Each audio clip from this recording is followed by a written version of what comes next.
বলছি সালাতে কিভাবে মনোযোগী হওয়া যায়।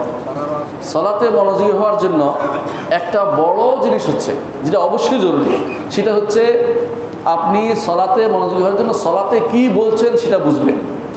কি বলছেন, আপনি মুখে কি উচ্চারণ করছেন, অর্থটা বোঝার চেষ্টা করেন, তাহলে দেখবেন যে আপনি মনোযোগী হচ্ছেন। অর্থটা বোঝার চেষ্টা করেন। অনেকে আছে বাজারের হিসাব করে, বাজারের হিসাব করলে আপনার সালাতে মনোযোগ আসবে না। দুনিয়ার চিন্তা ভাবনা বাদ দিয়ে কি বলতেছেন অর্থটা দিয়ে খেয়াল করেন।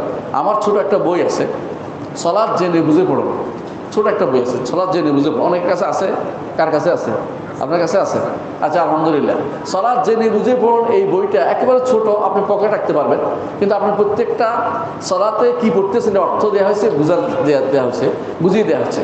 সাথে আপনাকে এটার মধ্যে আজকাল সকাল বিকেলে জিকিরটা আছে, আর সালাতের পরে জিকিরগুলো আছে। এটা রাখলে আপনি সবসময় কাজে লাগবে, ছোট পকেট রাখতে পারেন, এরকম বইটা কাজে লাগবে। বইটা পড়লে আপনি সালাত কি পড়েন আপনি এটা মাথায় আসবে।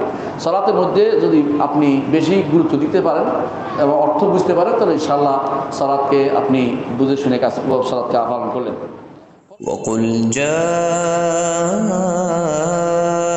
الحق وزهق الباطل إن الباطل كان زهوقا